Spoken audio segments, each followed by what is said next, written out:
Hello everyone, welcome to all of you in Exam Guru.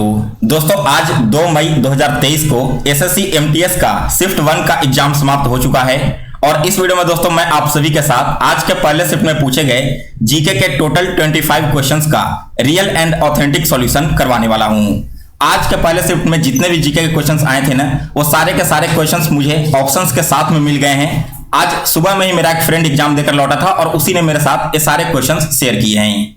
So guys, अगर आपने आज के मॉर्निंग के शिफ्ट में एग्जाम दिया होगा तो इस वीडियो को देखने के बाद अपना पूरा आंसर की मिला लेना कि आपके जीके में कितने क्वेश्चन सही हो रहे हैं। और जिन कैंडिडेट का आगे आने वाले शिफ्टों में एग्जाम है दोस्तों, आप सभी के लिए भी सेशन काफी इंपॉर्टेंट है। इससे आपको कंप्लीट आइडिया लग जाएगा कि क्वेश्चंस का लेवल क्या है और कहां से कितने क्वेश्चंस पूछे जा रहे हैं। वीडियो स्टार्ट करने से पहले दोस्तों मैं आप सभी से रिक्वेस्ट करूंगा कि आपने अगर अभी तक एग्जाम गुरु चैनल को सब्सक्राइब नहीं किया है तो इसे सब्सक्राइब कर इसके बेल नोटिफिकेशन को ऑन कर लें, ताकि अभी से लेकर एसएससी एमटीएस का जब तक एग्जाम चले मैं आपको हर दिन का अलग अलग शिफ्टों का एनालिसिस इसी तरह से करवाता रहूं। चलिए दोस्तों, अब ज्यादा टाइम स्पेंड ना करूंगा और आज का वीडियो स्टार्ट करते हैं।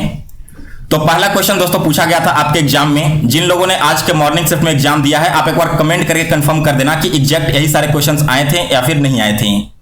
क्वेश्चन पूछा गया था कि what type of farming method involves both the growing crops and raising of live stock, यानी कि दोस्तों किस प्रकार की कृषि पद्धति में फसलें उगाना और पशुपालन दोनों शामिल है। देखिए दोस्तों, ये दोनों के दोनों शामिल होते हैं मिक्स्ड फार्मिंग में, तो ये ऑप्शन इस क्वेश्चन का करेक्ट आंसर है।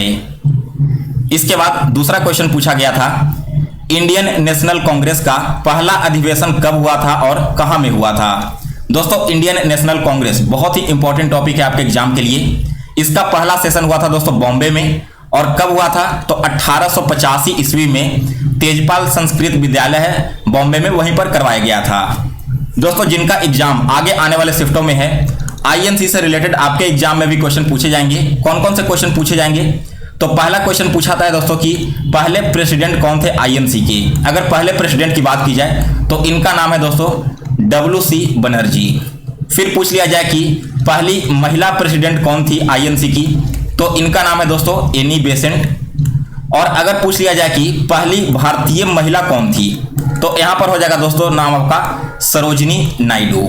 इसके अलावा एक और इंपॉर्टेंट क्वेश्चन पूछा जाता है कि इंडियन नेशनल कांग्रेस का वो कौन सा सेशन था जिसकी अध्यक्षता महात्मा गांधी ने की थी। तो दोस्तों यह था 1924 का बेलगांव सेशन।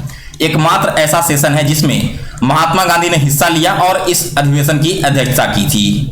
सो यहाँ पर मैंने आपको इंडियन नेशनल कांग्रेस से रिलेटेड जितने भी एक्स्ट्रा फैक्ट बताए हैं वो सारे आपके एग्जाम ओरिएंटेड है, इसे आप सभी लोग याद रखना। इसके बाद तीसरा क्वेश्चन, इनमें से कौन सी वस्तु पर फंगाई पाई जाती है। इसी प्रकार के ऑप्शंस दिए गए थे, लेदर, ब्रेड, प्लास्टिक और आयरन। तो देखिए दोस्तों जो फंगाई है ना, यह मेनली पाया जाता है ब्रेड के ऊपर में, यानी कि बी ऑप्शन इस क्वेश्चन का करेक्ट आंसर है। और ब्रेड पर जो फंगाई बनती है ना दोस्तों, इसे हम बोलते हैं मोल्ड। ठीक है, आपने देखा होगा कि जब आप ब्रेड को कुछ दिनों तक खुले में छोड़ दोगे तो ब्रेड के ऊपर में एक व्हाइट टाइप का कुछ लिकेंस टाइप का जमना शुरू हो जाता है, तो इसी को हम बोलते हैं फंगाई, जो कि मोल्ड नाम के से जाना जाता है। इसके बाद अगला क्वेश्चन है 4 नंबर, खजुराहो का मंदिर किस वंश के द्वारा बनवाया गया था। आपके ऑप्शंस भी एग्जैक्ट यही दिए गए थे। सो गाइज, खजुराहो का जो मंदिर है यह बनवाया गया है चंदेल के वंश के द्वारा। सो ऑप्शन नंबर ए इस क्वेश्चन का करेक्ट आंसर है।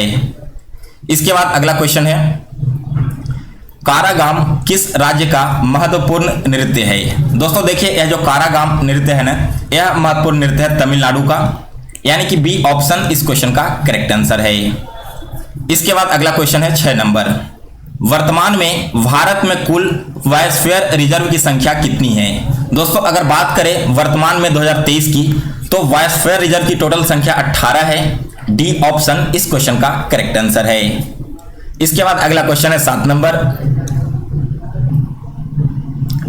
देखिए 7वां क्वेश्चन पूछा गया कि इलियास खान जो कि लखनऊ में जन्म लिए थे वे किस वाद्य यंत्र से संबंधित हैं। एग्जैक्ट ऐसे ही आपके एग्जाम में क्वेश्चन पूछा गया था। तो दोस्तों ये जो इलियास खान हैं यह संबंधित हैं सितार से। दैट मीन्स कि इस क्वेश्चन का बी ऑप्शन बिल्कुल करेक्ट आंसर है। इसके बाद अगला क्वेश्चन पूछा गया था 8 नंबर, इनमें से कौन एक पत्थर का उदाहरण नहीं है। ऑप्शंस में थे sedimentary rock, igneous rock, metamorphic rock and magnetic rock. तो देखिए दोस्तों, सेडिमेंट्री, इग्नियस और मेटामॉर्फिक ये तीनों के तीनों रॉक्स के एग्जाम्पल हैं, लेकिन ये जो मैग्नेटिक रॉक है ना, यह किसी भी प्रकार का एक रॉक का टाइप नहीं है। तो डी ऑप्शन इस क्वेश्चन का करेक्ट आंसर है। इसके बाद अगला क्वेश्चन है 9 नंबर। 2023-24 बजट में ₹1 पर कॉर्पोरेट टैक्स कितना गवर्नमेंट की तरफ से दिया जाएगा। क्वेश्चन में यह कहा गया था दोस्तों कि 2023-24 का जो बजट पास हुआ है ना, उसमें ₹1 पर टोटल गवर्नमेंट की तरफ से कॉर्पोरेट टैक्स कितना दिया जाना है। तो यहां पर इस चीज का फंडा समझ लीजिए दोस्तों। ₹1 में से जीएसटी कलेक्शन का जो टैक्स है ना, वो जाता है 17 पैसे का, और जो कॉर्पोरेट टैक्स है गवर्नमेंट की तरफ से, वो यहां पर जाता है 15 पैसे का। तो सी ऑप्शन जो है वो इस क्वेश्चन का बिल्कुल करेक्ट आंसर है। बहुत सारे कैंडिडेट ने यहां पर इस क्वेश्चन का ऑप्शन ए टिक आउट किया है, जो कि गलत है। 17 पैसे आपका जीएसटी का कलेक्शन है और 15 पैसे आपका कॉर्पोरेट टैक्स का कलेक्शन होता है। इसके बाद अगला क्वेश्चन आया था 10 नंबर की, एस्किमोज फाउंड इन। आपको बताना था कि जो एस्किमोज होते हैं ना, वो कहां में पाए जाते हैं। ऑप्शन था polar region, arid region, tropical rain forest and none of these. तो इस क्वेश्चन का राइट आंसर होना चाहिए दोस्तों option number A, polar region में। आपने देखा होगा कि पोलर रीजन यानी कि जो बर्फ वाली जगह होते हैं ना, वहां इस प्रकार से करके एक घर बना हुआ होता है हट टाइप का। इसे हम नाम देते हैं क्या, इसे नाम दिया गया एस्किमोज, जो कि बर्फ और ठंडी हवाओं से यहां पर सुरक्षा दिलाता है। और यह जो एस्किमोज है वो मेनली कहां पर पाया जाएगा, जहां पर ठंडी होगी, और ठंडी होता है पोलर रीजन में। तो इसलिए ये ऑप्शन इस क्वेश्चन का राइट आंसर है। इसके बाद 11 नंबर क्वेश्चन पूछा गया था, नरेंद्र मोदी के द्वारा होमी जहांगीर भाभा कैंसर अस्पताल कहां में खोला गया है। दोस्तों यह जो कैंसर अस्पताल है यह खोला गया है मोहाली में। दैट मीन्स कि ऑप्शन नंबर ए इस क्वेश्चन का करेक्ट आंसर है। इसके बाद अगला क्वेश्चन है 12 नंबर। 1982 का एशियाई गेम्स का होस्ट कौन सा देश था। दोस्तों 1982 में जब एशियन गेम्स हुआ था, तो यहां पर होस्ट किया था भारत ने। बी ऑप्शन इस क्वेश्चन का करेक्ट आंसर है। इस खेल का आयोजन दोस्तों 1982 में भारत के नई दिल्ली में करवाया गया था। सो ऑप्शन नंबर बी इस क्वेश्चन का बिल्कुल करेक्ट आंसर है। इसके बाद अगला क्वेश्चन है 13 नंबर। जिनजियांग प्रांत, ठीक है, यह आपका गोल्ड माइंस के लिए मेनली फेमस है। आपको बताना था कि यह जो प्रांत है वो किस देश में स्थित है। ऑप्शन था साउथ कोरिया, नॉर्थ कोरिया, चीन और जापान। तो इस क्वेश्चन का राइट आंसर है दोस्तों ऑप्शन नंबर सी, जिनजियांग प्रांत चीन देश में स्थित है। इसके बाद अगला क्वेश्चन है 14 नंबर।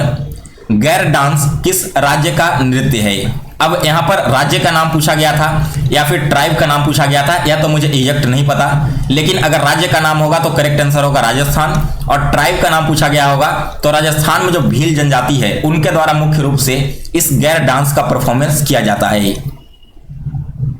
इसके बाद अगला क्वेश्चन है 15 नंबर। मानव शरीर का सामान्य तापमान कितना होता है। आपको बताना है कि एक ह्यूमन बॉडी का नॉर्मल टेम्परेचर क्या होगा। तो यह हो जाएगा दोस्तों 37 डिग्री सेल्सियस। दैट मीन्स कि बी ऑप्शन इस क्वेश्चन का करेक्ट आंसर है। इसके बाद अगला क्वेश्चन है 16 नंबर। 16 नंबर क्वेश्चन दोस्तों एग्जैक्टली मुझे नहीं मिल पाया है, लेकिन कैंडिडेट ने जैसा बताया कि हिंदी में क्वेश्चन को कन्वर्ट करने पर बंधुत्व वगैरह से रिलेटेड कोई वर्ड दिए गए थे। तो अगर यहां पर बंधुत्व की बात की जा रही है तो यह आ जाएगा दोस्तों फ्रेटर्निटी के अंतर्गत। आपके ऑप्शन से ही दिए गए थे, ऑप्शन बिल्कुल एग्जैक्ट है। Justice, liberty, equality and fraternity. यहां पर लाइब्रेरी की जगह लिबर्टी आप लोग कर लेना। तो इस क्वेश्चन का मेरे ख्याल से राइट आंसर होना चाहिए दोस्तों फ्रेटर्निटी। फ्रेटर्निटी का मतलब होता है बंधुत्व, यानी कि भाईचारा एक दूसरे के साथ में। तो अगर आपने आज का मॉर्निंग शिफ्ट में एग्जाम दिया है, एक बार कमेंट करके इस क्वेश्चन को बता देना आपको अगर एग्जैक्ट क्वेश्चन याद हो तो। इसके बाद अगला क्वेश्चन है 17 नंबर।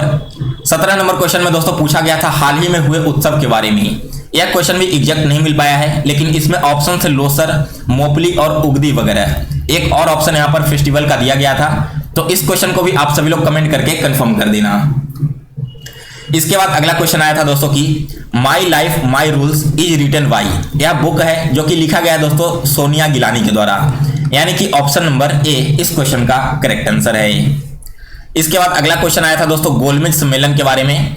हालांकि इस क्वेश्चन को मैं 100% ऑथेंटिकेट नहीं करता हूं कि यह क्वेश्चन आया था या फिर नहीं आया था, लेकिन बहुत सारे कैंडिडेट ने इस क्वेश्चन को बताया, इसलिए मैं आप सभी के साथ शेयर कर रहा हूं। गोलमेज सम्मेलन दूसरा पूछा गया था, तो दूसरा हुआ है दोस्तों 1931 में, पहला हुआ था 1930 में और तीसरा हुआ था 1932 में। सो गाइस यहां पर टोटल मैंने आपको 19 क्वेश्चन आउट ऑफ 25 करवा दिया है। बाकी के 6 क्वेश्चंस मुझे जैसे ही एग्जैक्ट ऑप्शंस के साथ मिलेंगे तो मैं आपको जब सेकंड शिफ्ट का एनालिसिस करवाऊंगा तो उसके साथ ही वो सारे क्वेश्चंस भी सॉल्व करवा दूंगा। इसके अलावा दोस्तों अभी से लेकर 19 मई 2023 तक एसएससी एमटीएस के एग्जाम चलने वाले हैं। तो अगर आप डेली बेसिस पे इसी तरह के हर शिफ्ट के एग्जैक्ट क्वेश्चंस देखना चाहते हो तो आप इस चैनल को सब्सक्राइब कर लें और इसके बेल नोटिफिकेशन को भी ऑन कर लें। इसके अलावा दोस्तों अगर आपको आज का वीडियो पसंद आया हो तो इसे लाइक करें और शेयर करें। साथ ही में दोस्तों मिलते हैं फिर से एक नए वीडियो में। आप सभी को आपके एग्जाम के लिए बेस्ट ऑफ लक।